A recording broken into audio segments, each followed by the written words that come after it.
다시 한번 유가족분들께 깊은 유별 말씀을 전하고 고인의 명복을 빕니다. 모두 자리에 앉아주시기 바랍니다. 저는 진작부터 그 직접 인계하는 방식 이거는 정말 초등학교에서 필요하다고 보여지고요. 특히 돌봄교실의 경우에는 학생 수가 더 줄어들고 특히나 마지막에 나가는 몇몇 학생들의 경우에는 직접 인계가 필요하죠. 그래서 차제에 정말 범위를 좁힐 것이 아니라 어느 정도 범위를 좀 넓혀서 이제 돌봄이 끝나고 나면 초등학생의 경우에는 뭐 저학년을 하든지 아니면 전체를 하든지 필요하다고 보여지는데요. 학부모가 지정하는 분에게 직접 인계하는 방식 이거 해야죠. 우리가 그동안 정말 이거 필요한데요. 계속 미뤄왔던 겁니다. 다른 것보다 후순위로 계속 아이들의 안전을 미뤄온 거죠. 그래서 학교 내에다가 뭐 명칭은 뭐 학교 안전 지키기로 하든지 뭐 다양한 방식으로 해서 퇴직교원이나 퇴직경찰들을 활용하고 뭐 이렇게 해서 직접 인계하는 방식으로 하고요. 학부모님들도 부담이 좀 생기실 수 있습니다. 하지만 이럴 때 같이 분노하고 안타까워만 할 게 아니라 동참을 해 주셔야 되는 거죠. 그래서 다른 일상생활이나 이런 게 어려움이 좀 있다고 하더라도 필요하면 국가나 지자체가 어려운 분들은 좀 지원도 해드리고요. 직접 인계하는 방식으로 해서 가는 것이 이번 기회에 필요하다고 보여집니다. 그 외에도 이제 CCTV라든가 그 다음에 학교 담당 경찰이라든가 이런 부분들도 좀 더 효율적으로 연계를 시키고 아까 이제 인력이나 예산 증원 이런 부분 말씀하셨는데 그런 부분들이 좀 가야 된다고 보여집니다. 그래서 지금 전반적으로 봤을 때는 모든 걸 천천히 해야 될 일은 아니고요. 정말 빠르고 신속하게 대책을 수립하고 또 입법도 빠르게 추진해야 될 부분은 분명히 있다. 이렇게 말씀을 드리고요. 다만 이제 신중하게 해야 될 부분, 그 부분들은 좀 충분히 좀 논의하고 진행이 좀 됐으면 좋겠다. 하는 말씀을 좀 드립니다. 감사합니다. 교육부도 그렇고 시교육청도 그렇고요. 그 대책 마련하는 데 있어서 전문가 집단의 이야기를 한 번이라도 들은 적이 있나? 양권의 생각이 제일 큰 의문이거든요. 예를 들면 이런 겁니다.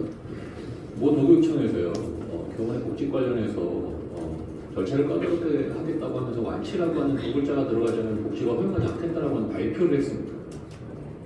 완치가 어디 있습니까? 전문가의 의견을 한 번이라도 듣고 이런 대책을 마련하는 것일까요?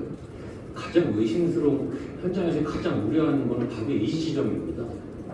도대체 대책을 마련하는 과정에 현장과 전문가 집단의 충분한 자문을 듣고 정책을 결정하고 있는 것인가? 아니면 교육부 장관, 교육부 관료들, 그리고 시도교육감들이 자기들끼리 모여서 개인적인 판단으로 정책을 결정하고 있는 것인가? 이게 제일 걱정이라고 하는 거예요.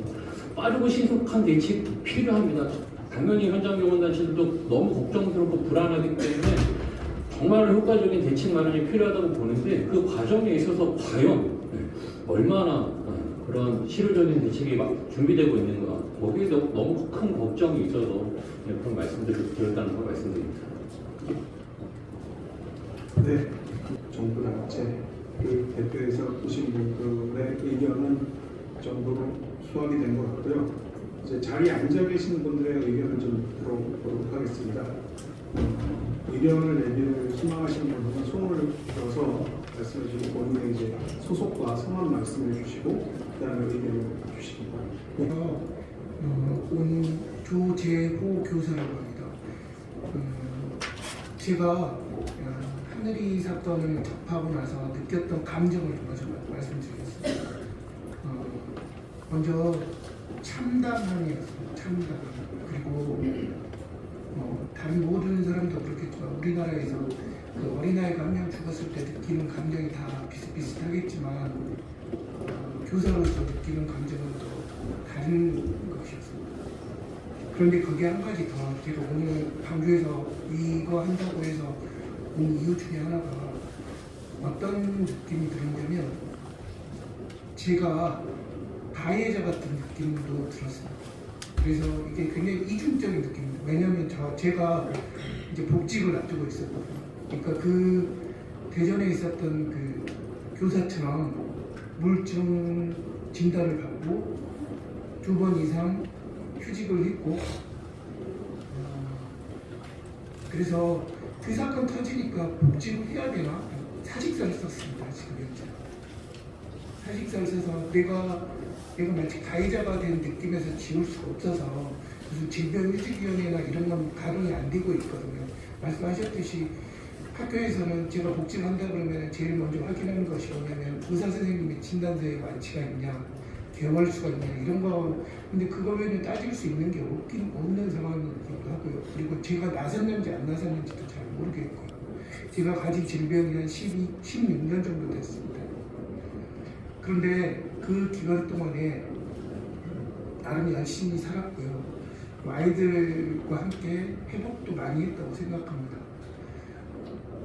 저는 뭐 개인 자격으로 와서 뭐 말씀드릴 건 없고요. 그런데 질병심의위원회건 뭐건 간에 복직을 하면 교사가 그 직무 관련성 이런 것도 해야 되지만 업무하고 관련 이 사람이 업무에서 과연 조금이라도 공동체적 어떤 도움을 받을 수 있는가.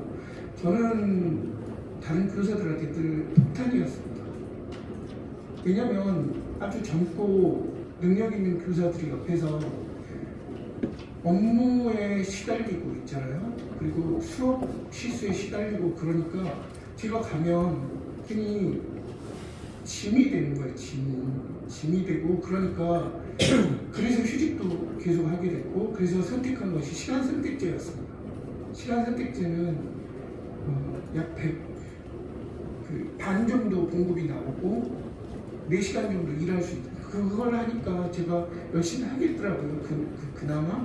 그리고 전 이렇게 말씀드리면 그러겠지만 제가 아파서 그런지 제가 아픈 아이들에 대해서 감각적으로 더 다가갔던 측면도 있습니다. 그리고 티볼과 같은 스포츠 클럽 활동도 제가 하게 했고요. 근데 이제 더 이상 못 할 것 같은 생각이 듭니다. 하늘이 사건이 터지니까. 제가 그만두더라도 꼭 하고 싶은 얘기가 있어서 오늘 왔는데요. 이제 교사들 많이 아픕니다. 많이 아프고요. 많이 아픈 분들한테 사후적으로 도교육청에서 무슨 심리관리위원회 이런 게 만들어질 게 아니라 교사들한테 1시간이라도 수업 시간 줄여줘야 되고요.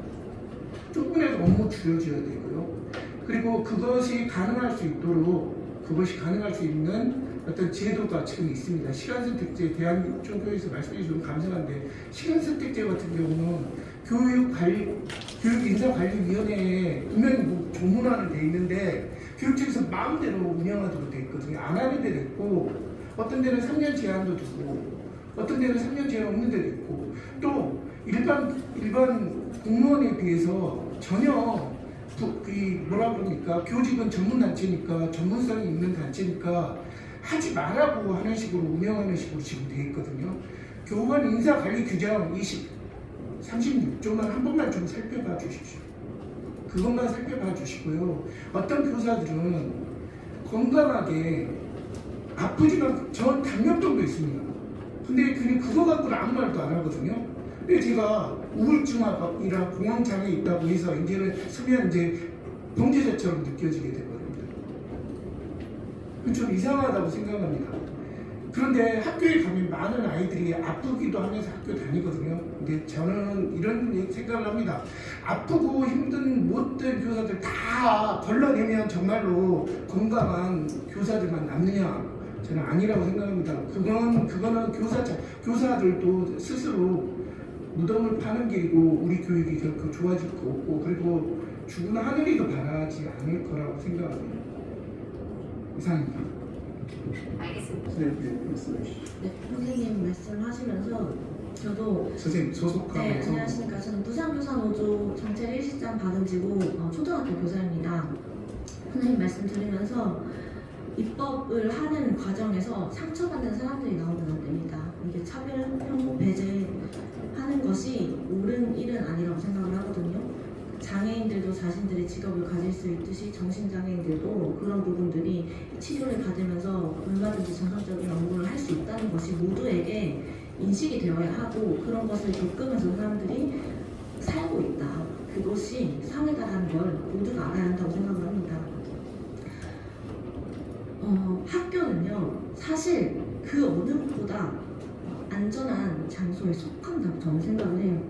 그동안 학교에서 또 안전한 공간일 수 있었던 것은 교사들이 그만큼 관리를 하고 희생을 했던 덕분이라고 생각을 합니다. 그런데 아까 이제 선생님 앞에서 말씀하셨을 때 지금 당장 실현되어야 하는 입법, 빠르게 해야 하는 것이 무엇이 있을까 생각해보니 저희가 부산시의회에 계속적으로 얘기를 했었는데 외부인 출입 통제가 가장 먼저 진행되어야 한다고, 이거는 빠르게 진행할 수 있다고 생각을 합니다. 예산도 학교별로 출입구 개수에 따라서 월 10만원, 15만원 그렇게 많이 드는 예산이 아니고, 현재 늘봄이나 돌봄 때문에 외부의 인력들이, 관리 인력들이 더 많아지고, 그러니까 더 그분들의 관리하는 것에 대해서 관리자분들이 부담을 느끼시고 힘들거든요. 이것 외에 또 학교에서 꼭 개방해서 언제든지 사람들이 드나들 수 있도록 하겠다고 하는데, 학교는 빈 공간이 많고요. 거기에 숨어 있으면 사실 찾아나기가 힘들고, 밤에는 경비원 한 분이 거의 맡고 계세요. 그러니까 이런 부분들에서 안전하지 않은 부분들을 교사들이 잘 알고 있고 지속적으로 이야기하고 있는데, 그런 것들을 현장에 있는 사람들의 이야기를 들어서 땜질식 법안을 입법을 하는 게 아니라 진짜로 안전한 교육 환경이 조성될 수 있도록 근본적인 방법을 고민해야 한다고 생각합니다. 이상입니다. 네, 감사합니다.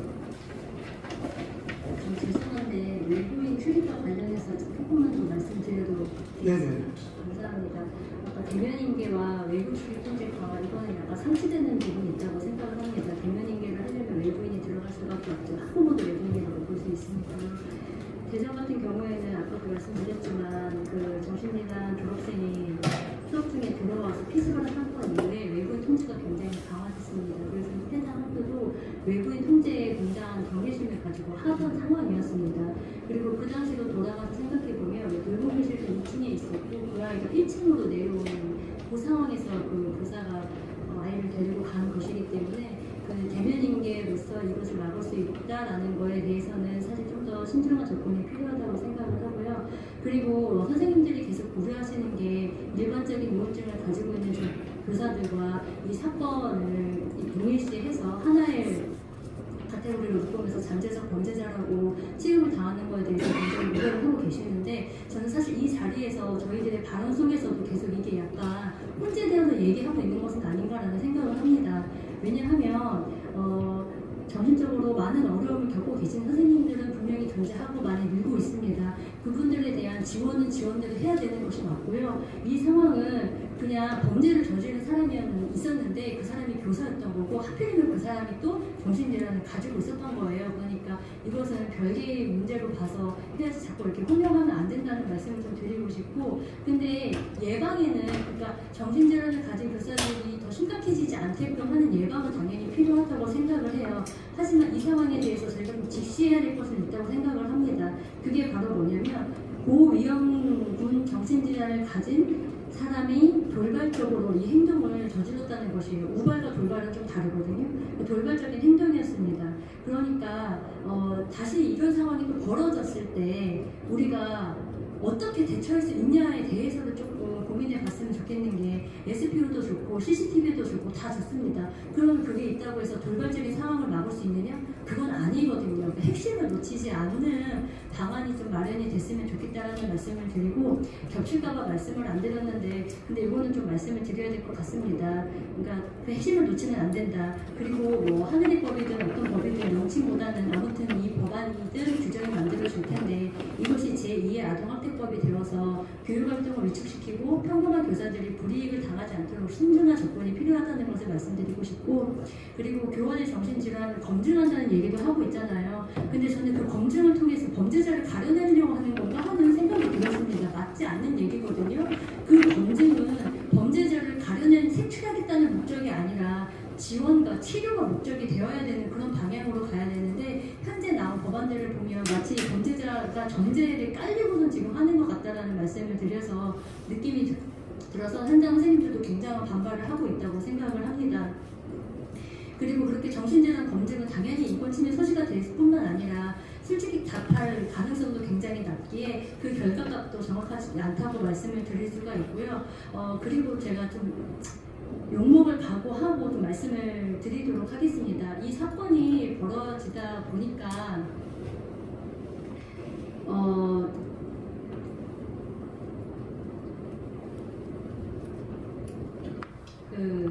휴복직이 절차가 어려워지는 거에 대해서 굉장한 우려를 낳고 있는 거 저도 매우 이제 공감을 합니다. 그런데 그 절차가 부당하게 진행이 되고 어렵게 진행이 된다라고 한다면 그 안에서 또 개선이 되어야 될 부분이라고 생각을 해요.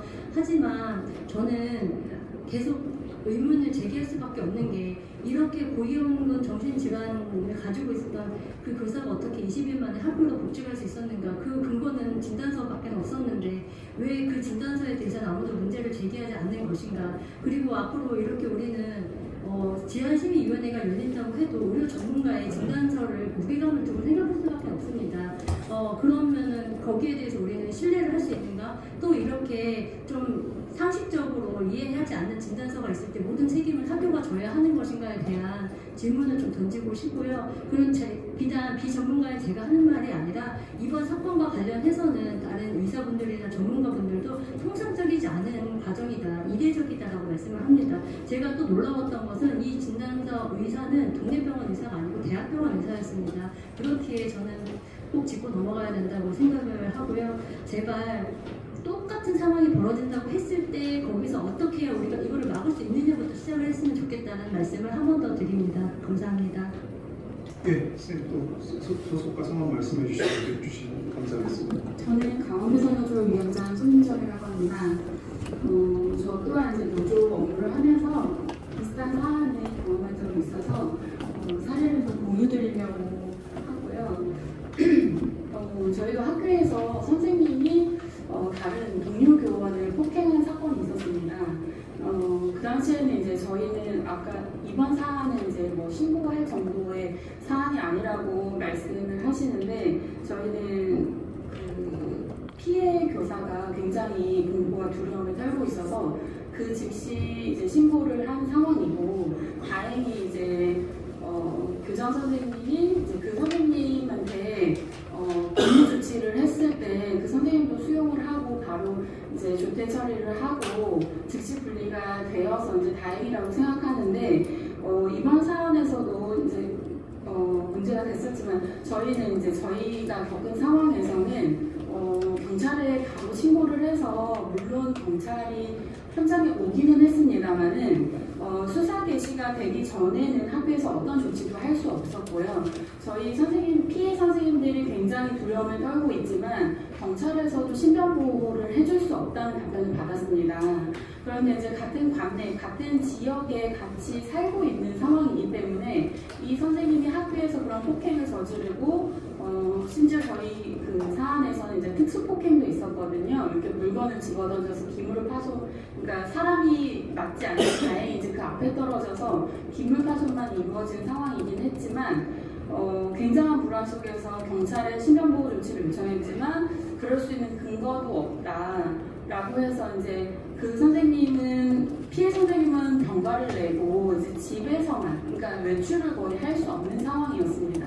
그 사람이 이제 같은 동료 직원이지만 뭐 집 앞에 와서 기다릴까봐 또는 뭐 언제 어디서 이제 이렇게 습격을 할지 모른다는 그 공포가 굉장히 컸는데요.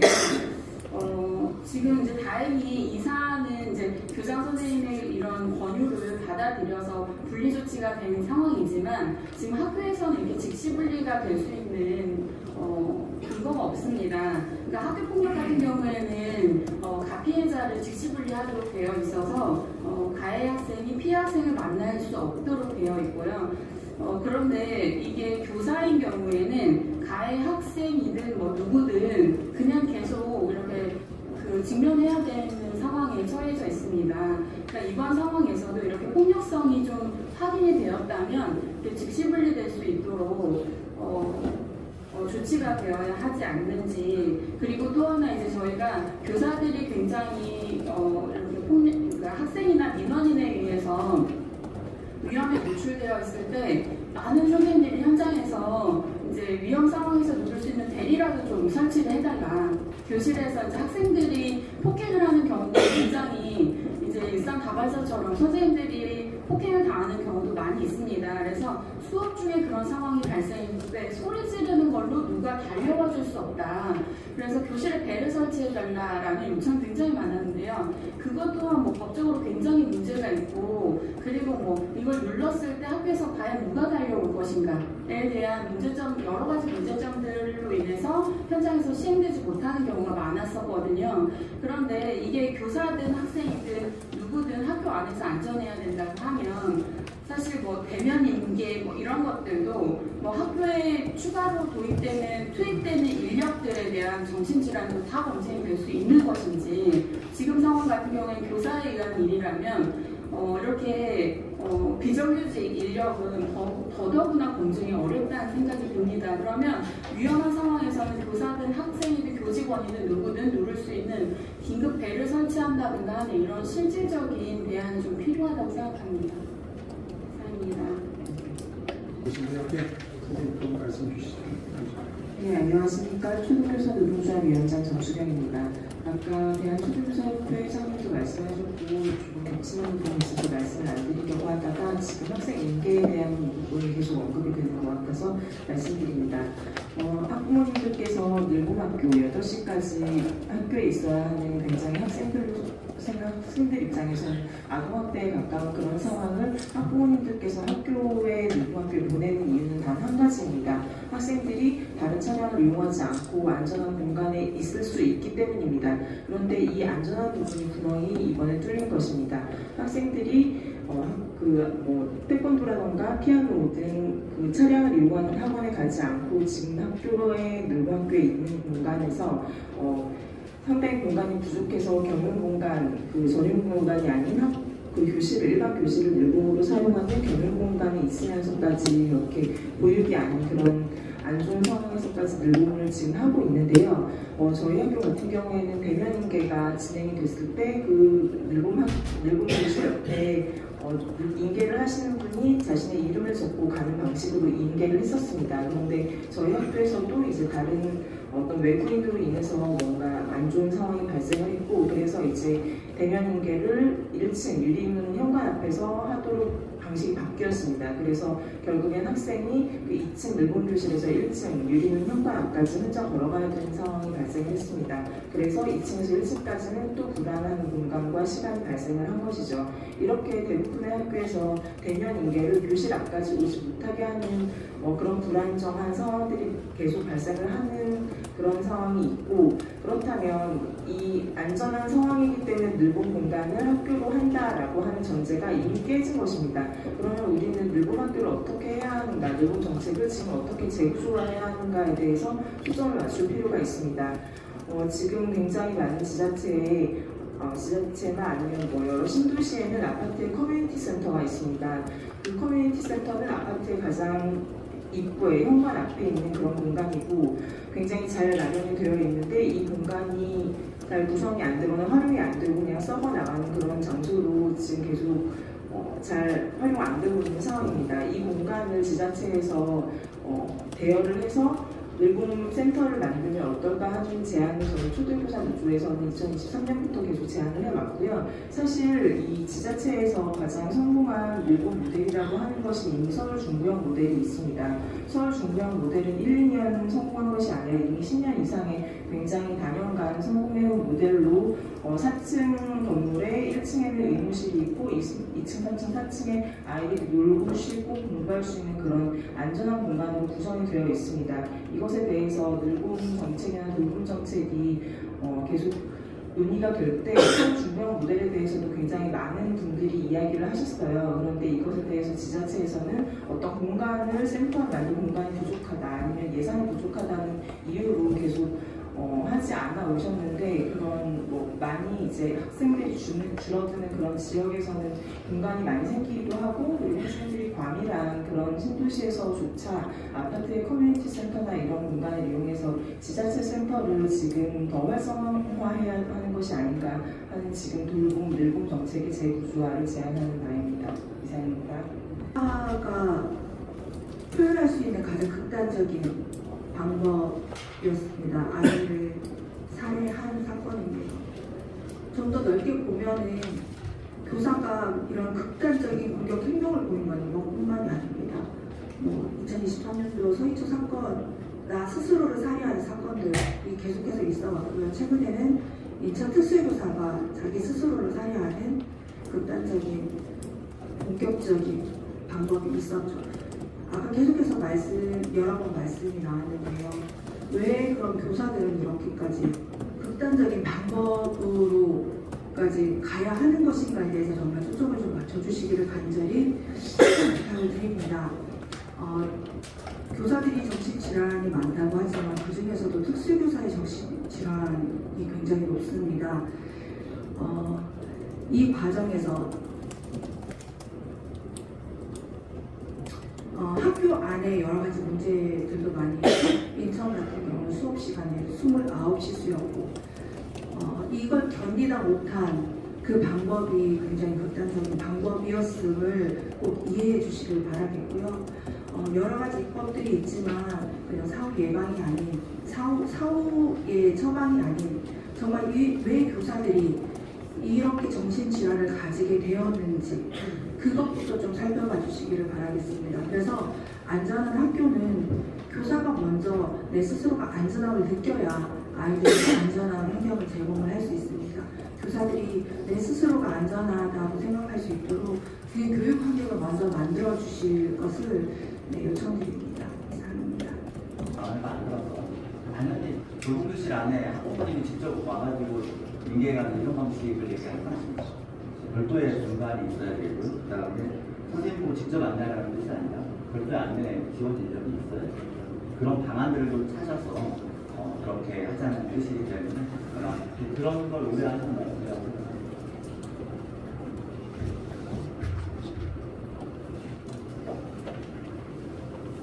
네, 감사합니다. 네, 선생님. 네.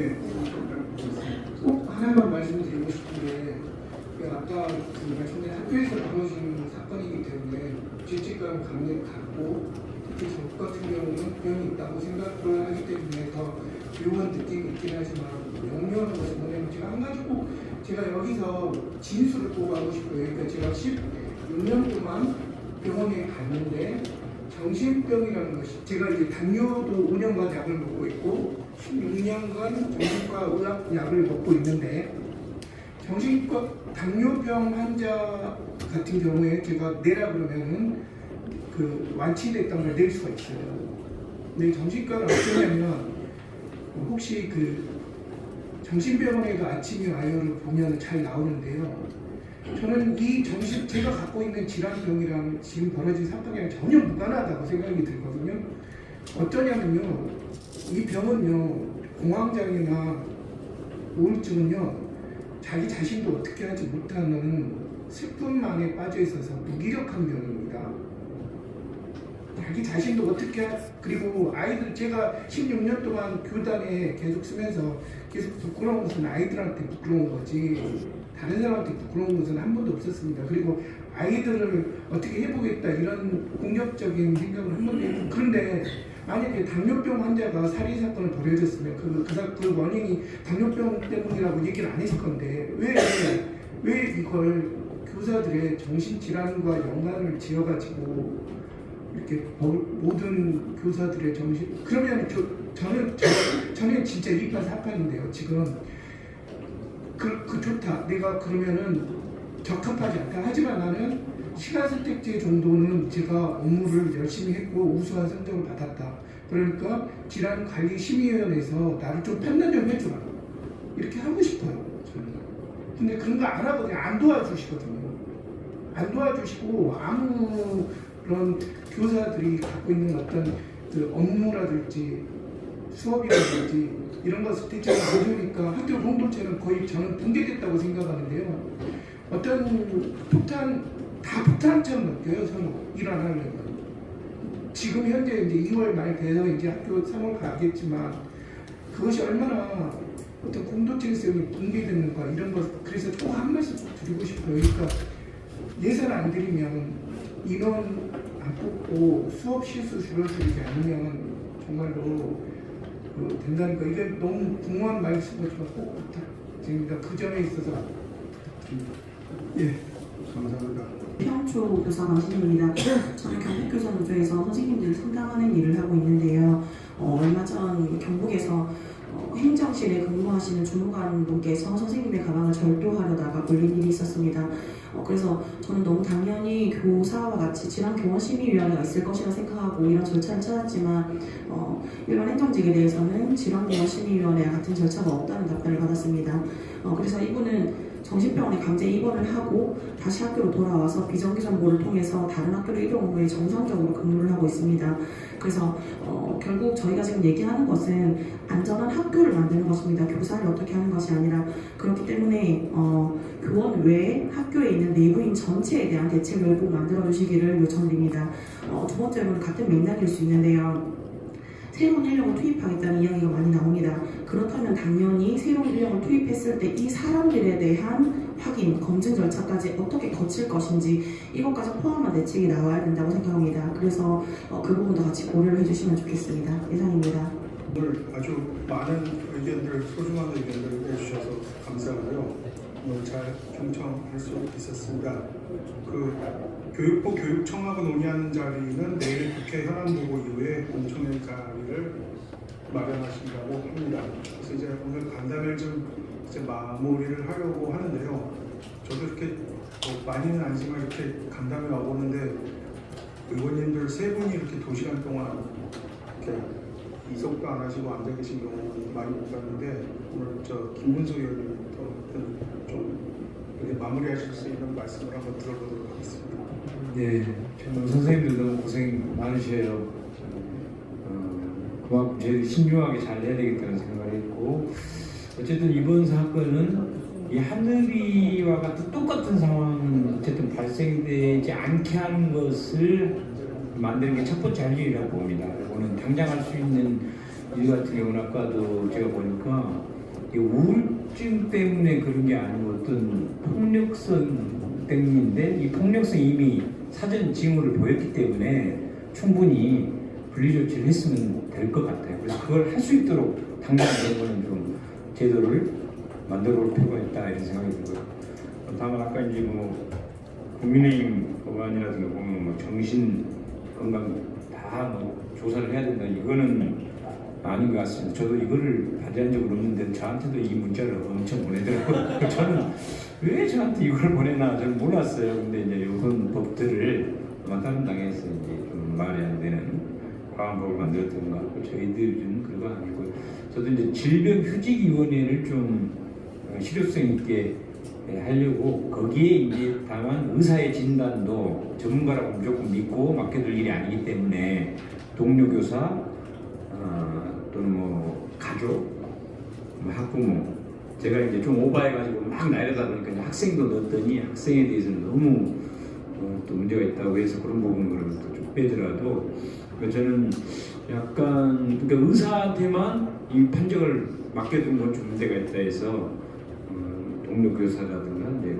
가까이서 이 폭력성을 직접 확인한 생활 속에서 확인한 분들이 이런 위원회에서 좀 다수에 의해서 결정나도록 한두 사람한테 맡기면 안 되니까 약간 이제 그런 정도의 개정안을 지금 만들고 있는데 뭐 이것조차도 제가 준비한 아니지만 다른 의원님들 또 선생님들이 오늘 아주 다양한 좋은 의견들이 많이 나온 것 같습니다. 이거 잘 해서 하고 그다음에 이제 장기적으로는 결국은 선생님들의 스트레스라든가 여러 가지 너무 어려움들이 어떻게 보면 또 근본 원인인 것 같으니까 이런 것도 근본적인 대책도 차분히 졸속으로 하지 않고 만드는 그런 것을 하겠습니다. 아무튼 선생님들의 고충을 충분히 이해하고 그러면서도 저도 꼭 드리고 싶은 얘기가 절대 너무 이기적인 것 같이 막 가는 것은 조금 자제해 줬으면 좋겠다는 생각이 듭니다. 그래서 이제 예를 들어서 이런 사건 터졌을 때는 먼저 똑같은 상황이 절대 발생되지 않게 우리 교사들이 다 함께 한번 하겠습니다라는 꼭 얘기를 해주시고 그걸 먼저 강조해 주시고 그 다음에 이제 근본적인 우리 교사들의 여러 가지 업무상에 너무나 지금 고통스러운 부분이 많으니 이 차에 그것도 좀 같이 좀 해결해 주시고 이렇게 좀 얘기를 해 주셔야 우리도 학부모 또 일반 국민 입장에서 선생님들을 안심을 하거든요. 근데 너무 이게 이제 선생님들이 마음이 급하다 보니까 막 너무 과하게 문자를 보내고 막 이렇게 나쁜 정치인으로 몰아서 막 매도를 하다 보니까 저도 스트레스가 너무 큽니다. 여러분 정치인의 스트레스도 좀 보호해 주세요. 네, 이상입니다. 네. 다음 김준호 의원님 말씀. 저는 그 아버님이 초등학교 교사 출신이에요.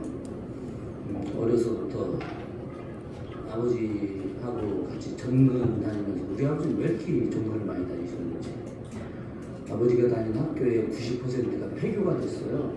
그러니까 우리 아버지가 줄도 없고 힘도 없어서 맨날 시골 학교로만 다녔다는 결론인 거죠. 근데 아버지가 참 따뜻한 사람이었고 학생들 정말 좋아했고 굉장히 50대 초반에 돌아가셔서 제가 그 이후의 기억은 이제 없긴 합니다만은 아버지 제자들이 교직에 있는 분들이 어느 순간 엘리베이터에서 만났는데 혹시 누구 선생님 아들 아니냐고 그래서 깜짝 놀라게 됐었습니다. 아버지가 하도 좋아서 지금도 기억하는데 어쩜 얼굴이 이렇게 똑같이 생겼냐고. 제 큰아들은 공황장애가 심해요. 지금도 약을 매일같이 먹고 있습니다. 그래서 처음에 공황장애 때문에 중학교 1학년 때 왕따를 1년 동안 당하고 나서 그때부터 좀 안 좋았는데 군대 가서 아주 심해졌습니다. 우리 애는 고등학교 전교 꼴찌를 했는데 1, 2, 3학년 내내. 근데 군대를 갔는데 그 포탄 떨어지는 계측병을 시켜가지고 애가 거의 미치기 직전에 그것 때문에 이제 공황장애가 생겼죠. 그래서 제가 중대장한테 우리 애는 몸으로 하는 것만 시켜달라. 어지간하면 이런 얘기 안 하려고 했는데 얘는 수학 빵점 맞은 애인데 저도 대입 학력고사 40점 만점 중에 수학 8점 맞았거든요. 그러니까 제 피를 그대로 닮아가지고 철학과 나온 애인데 얘한테 그런 걸 시켜서 왕장애가 좀 생긴 것 같아요. 그래서 병원에 갔더니 의사 선생님께서 뇌에 분비물이 안 나오는 거라고 딱 그러시더라고요. 이게 그 친구의 의지와 관계없이 뇌에 분비물이 안 나오는 거고 이렇게 안 나오는 사람이 우리나라에 35%랍니다. 대한민국 공황장애 환자가 멀쩡해 보이는 것 같은데 35%가 공황장애랍니다. 40% 가까이가 정신적 질병이 있다. 그런데 이게 정신병이 아니다. 뇌에서 분비물이 안 나오는 거다. 그러니 약만 잘 먹으면 되는 거다. 약 잘 먹게 해라. 근데 조금 먹다 보면 내가 잘 안 먹는다. 그러니 잘 먹게 계속 해라. 저는 지금도 이 공황장애 정신병이라고 저는 생각하지 않습니다. 왜 저희 가족이 그런 게 있는데 그래서 약 먹고 잘 치료해서 뒤늦게 다시 또 대학교에서 농사짓고 잘 지내고 있습니다. 제가 이런 얘기 하는 이유는 선생님들한테도 그런 고통이 크고 저는 대학 교수 출신인데 교수 되기 전에 일반 공무원 말단 공무원 했었습니다. 공무원 할 때 정말 그 정신적으로 힘들어하는 분들이 너무 많았고요. 군인들 40% 가까이가 정신적 질환에 시달리고 있습니다. 군인들은 선생님들보다 더 어려운 분들이 많이 있죠. 어쨌든 이런 부분들이 다 우리가 사회적 합의를 통해서 잘 정리해야 될 부분이 좀 있을 것 같고 근데 제가 오늘 느끼는 거는 기준을 어디다 둬야 될 거냐 권한을 누구에게 둬야 될 거냐 아까 선생님들 좀 어려운 선생님들 학교장이 혹은 관리자가 직권 면직 혹은 직권 분리 이렇게 해야 된다고 하는데 만약 그렇게 했을 때 그것이 과연 교권을 탄압하는 군사들의 인권을 탄압하는 행위로 또 비춰질 수도 있지 않느냐 그럴 경우는 또 어떻게 할 거냐 지금은 이렇게 이야기하지만 자기 입장에서는 이렇게 이야기하지만 상대방의 입장에서 다를 수 있는데 이런 부분들을 어떻게 할 거냐 이런 것들에 대한 사회적 합의를 어떻게 만들어낼 거냐 과연 지금까지 계속해서 이야기하지만 나는 어떤 대안을 어떻게 하는 것이 가장 올바를 거냐 이런 부분은 사실 오늘 거의 없었거든요. 그리고 우리 저 민주당 의원들 무슨 그냥 서로 입법 경쟁 이런 거 안 합니다. 입법 경쟁하면 여기 앉아서 이런 거 듣고 있겠습니까? 그런 거 안 하고 차분히 듣고 법안이라고 하는 것이 발의된다고 해서 그냥 되는 게 아닙니다. 1년 가까이 걸려요. 그 과정 속에서 끊임없이 토론하고 대화하고 잘못된 걸 정리하고 그러니까 너무 또 오해는 하지 마시고요. 예, 다 같이 사회적 합의를 통해서 만들려고 애를 쓰고 있고 우리 또 백상아님 정말 현장교사 출신이기 때문에 여러분들 대변자입니다. 그렇기 때문에 또 저희들도 여기 앉아있는 거고요. 잘 한번 보고 기다려주시면 백승환 의원님하고 김문수 의원님이 좋은 법안 정리할 거라고 생각합니다. 고맙습니다. 네, 마지막으로 오늘 행사를 주최 주관하신 더불어민주당 교육특별위원장 백승환 의원님 말씀 듣겠습니다. 네, 먼저 긴 시간 다 앉아가지고 서로 이야기 듣고 이야기 하시느라고 우리 의원님 또 과장님, 선생님들도 다 고생 많으셨습니다. 일단 저는 국회의원 되고 나서 지금 제일 힘들었어요. 제가 8살 동갑내기 아이를 키우는 엄마로서 장례식장 가서 아버님 손잡고 어머님이 우시면서 다시는 이런 일 벌어지지 않게 해주세요. 이렇게 하시는데 정말 너무나 고통스럽더라고요. 그러니까 선생님들이 얼마나 힘드신지 저만큼 잘 알 사람이 어디 있겠어요. 근데 학교 안에서 교사에 의해 학생이 죽었습니다. 그러니까 국민적인 대충격적인 사건이에요. 그렇게 엄중하기 때문에 교육부와 교육청 또 국회가 이렇게 서둘러서 대책을 마련하게 된 점 제가 교사 출신 국회의원으로서 먼저 송구하다는 말씀 드립니다. 그리고 제가 또 국회 안에서 느꼈던 점은 제가 그 장례식장 갔다 오면서 바로 입법 간담회 해야겠다. 그래서 의원실에 바로 부탁을 드렸거든요. 하늘입법을 왜 제가 만든다고 했을까요? 교사 출신이. 교사니까요. 선생님이잖아요. 아이들을 가르치는. 근데 그런 선생님이 아이들을 사랑하기 때문에 학교에 남아 계신 거잖아요. 교사라는 직업은 20, 30년 전에 그렇게 아이들을 때리고 학대하고 그런 거 할 수 있는 학교가 아닙니다, 이제는. 근데도 아직까지 교사는 기득권이고 강자고 그런 이미지가 씌워져 있어요. 그렇기 때문에 제가 하겠다고 한 겁니다. 어떤 법안이 나올지 저는 눈에 선하게 보였거든요. 제가 학부모단체랑도 또 교사단체랑도 사회적인 의견 잘 모아서 균형 있게 만들고 싶어서 제가 나선 것인데 선생님들이 제 마음을 후벼파세요. 막 제 SNS에 와서 후배 교사의 죽음으로 배지를 달아놓고 뒤통수를 친다 이런 말들을 수없이 쓰세요. 선생님들 그러시면 안 돼요.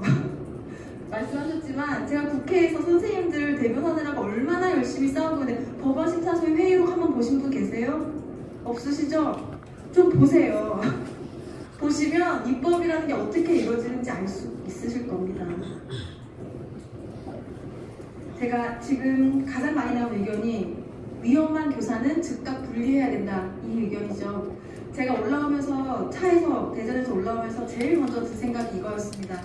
이것은 이렇게 위험한 교사는 바로 분리했어야 된다. 근데 안 됐기 때문에 문제다. 돌봄, 일본학교를 학교에서 했으면 안 된다. 학교 지도가 제대로 안 됐다. 이 두 가지가 저는 이 문제의 본질, 이번 사건의 본질이라고 생각하고요. 한 가지 더 하자면 교사의 마음건강 지원이 제대로 이루어지지 않고 있다. 정신질환이 아닙니다. 저는 마음건강이라는 말 썼으면 좋겠고요. 지금 교사를 학교에 분리해내기 위해서는 이렇게 하루 이틀 만에 막 법안들이 만들어지는데 학교에 있는 다른 주체들의 어떤 문제 행동에 대해서는 분리 조치를 하려고 하니까 잘 안 되었잖아요. 선생님들 수십만이 몇 달에 걸쳐서 아스팔트에서 소리쳐서 겨우 만들어졌지만 제대로 안 되고 있잖아요. 그런데 이번 사건은 하루 이틀 만에 사건 보고가 경과를 알지 못하는 상황에서 이렇게 많은 대책들이 나왔기 때문에 아마도 이 지점에서 선생님들이 더욱더 상처를 받아서 이렇게 많은 우려를 표하시는 게 아닌가 그렇게 저는 생각을 합니다. 선생님들이 아이들을 지키고 싶지 않아서가 절대 아닙니다. 아이들을 가장 안전하게 가르치고 싶은 게 바로 선생님들의 마음인 것을 저는 너무나 잘 압니다. 그래서 이 문제를 행동을 보이는 학생을 교실에서 일시적으로 또 가장 필요한 경우에 최소한만 사용해서 분리하는 법안, 그러니까 수업 방해 학생 지원 법안인데요. 그 법안 제가 법안 심사 소위에 3번이나 올렸어요. 거의 이런 일은 없습니다. 한 번 올라가서 안 되면 그만둬요. 제가 3번째 안 되면 4번 올리고요. 4번째 안 됐으면 10번, 20번 계속 올릴 생각이었습니다. 왜냐하면 가장 좋은 것은 이런 학생들 옆에 보조교사가 붙어서 전문교사가 붙어서 이 아이들의 마음을 읽어주고 문제를 함께 해결하는 거예요. 근데 현실적으로 지금 어렵잖아요. 그럼 그거 될 때까지 기다립니까? 그러니까 저는 항상 입법할 때 그래요. 가장 이상적으로는 여기지만 급한 불을 꺼야 되니 여기까지라도 좀 하자 취지로 하는 것이고 합의도 아마도 그렇게 발휘될 것입니다. 선생님들 의견 듣고 생각하겠지만 선생님들 마음에 쏙 들지 않으실 거예요. 우려되는 점 분명히 있을 거고요. 왜냐하면 갈 길이 머니까요. 너무 장기간 동안 시간이 걸리니까요. 지자체주도의 온종일 초등법이 되면 너무 좋겠죠. 우리 이재명 대표님의 총선 공약이었고 저도 공약을 내세웠었고요. 그렇게 갈 겁니다. 그렇게 되도록 노력할 겁니다. 애쓸 거고요. 하지만 당장은 어렵잖아요. 그래서 저는 학교 안에서 학교 지도가 일단 안전하게 이루어져야 된다. 근데 누가 할 것이냐, 어디서 할 것이냐, 어떻게 할 것이냐 논의를 해야겠죠. 우리 이동란 선생님께서 말씀하셨듯이.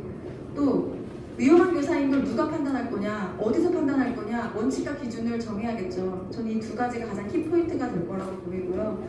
선생님들이 보시기에 이거 너무 교사 표적 법안이다 라고 느끼시지 않도록 이 문제의 본질을 잘 살펴서 하도록 하겠습니다. 오늘 많이들 이야기를 하셨는데 제가 생각했던 거랑 많이 비슷한 것 같고요. 이 사건은 정신질환자가 일으킨 게 아니고 그냥 범죄자가 일으킨 겁니다. 이 수십 년의 기간 동안 수만 명의 선생님, 수십만 명의 선생님들이 수천만 명의 학생을 가르친 동안 처음 일어난 일입니다. 반복적이고 주기적으로 일어났다면 당연히 거기에 맞게 입법을 해야겠지만 이것은 정말 한 명의 범죄자입니다. 그 사람은.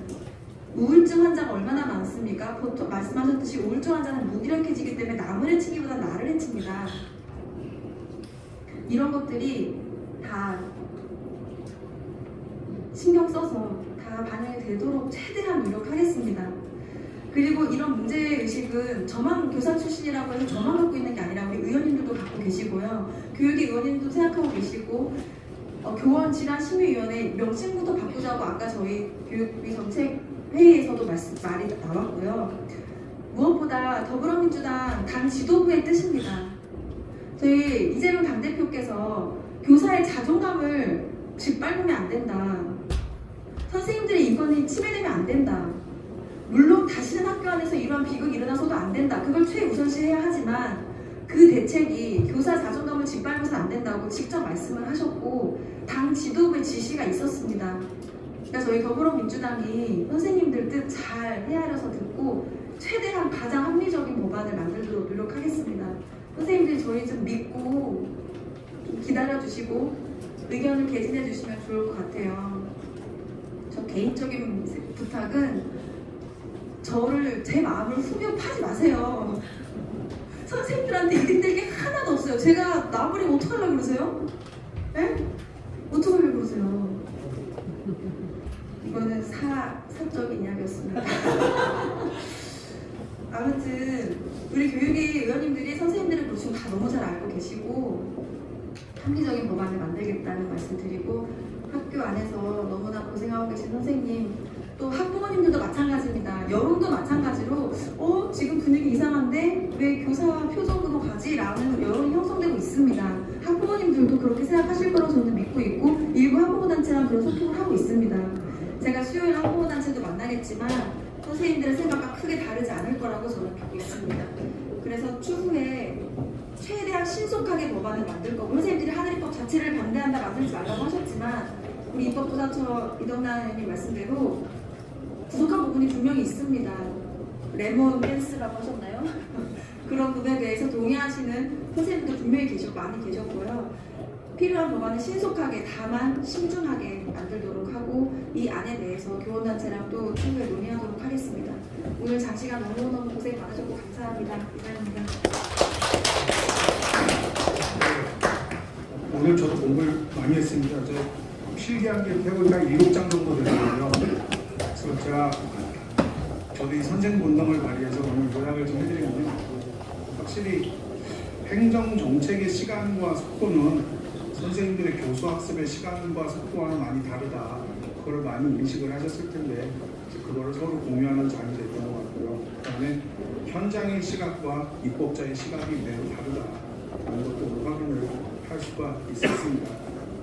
그리고 어떻게 보면 학교라는 것이 공화주의에 입각한 공동체의 공간이어야 되는데 올해 공동체의 논리보다는 지금 되게 입법 만능주의를 우려하실 정도로 되게 이제 법적인 행정적인 공간으로 좀 많이 변했구나라는 걸 갖다가 오늘 또 확인을 할 수가 있었습니다. 그래서 이제 이러한 자리를 통해서 여러분들의 의견을 내고 또 여기 계신 법을 만드시는 의원님들이 또 그런 걸 잘 반영하시지 않을까 싶습니다. 제 의견 하나 말씀드리면요. 아직 상중입니다. 그래서 지금은 우리가 뭐 경거망동을 하기보다는 일단 상중에는 하늘이를 충분히 추모하면서 그러면서 어떤 뭐 의견이나 이런 걸 하기보다는 그거를 가장 잘 추모하고 또 이러한 것들에 대해서 좀 더 우리가 깊이 생각하는 시간을 가지면은 아마 하늘이는 또 나오지 않고 정말 하늘이 아버지의 바람대로 정말 하늘에서 꿈을 이루고 있지 않을까라는 생각이 듭니다. 다들 거기 같은 생각이실 거라고 생각을 하고요. 그래서 어쨌든 지금은 뭐 급하게 뭐를 하기보다는 충분히 생각하면서 하늘이를 추모하는 시간을 충분히 갖는 게 좋지 않을까라는 생각이 듭니다. 오늘 참석해주신 분들께 모든 분들께 감사의 말씀을 드리고요. 학생, 교사 모두의 학교 안전 대책과 한일법을 신중하게 만들 수 있도록 함께 힘을 모아주시기 바랍니다. 학교 현장과 실효성 있게 접근 착될 때까지 여러분들과 소통하시길 바랍니다. 오늘 와주셔서 모두 감사드리고 춥고 어두운데 조심해서 돌아가시기 바랍니다. 그걸로 모든 간담회를 마치도록 하겠습니다. 감사합니다.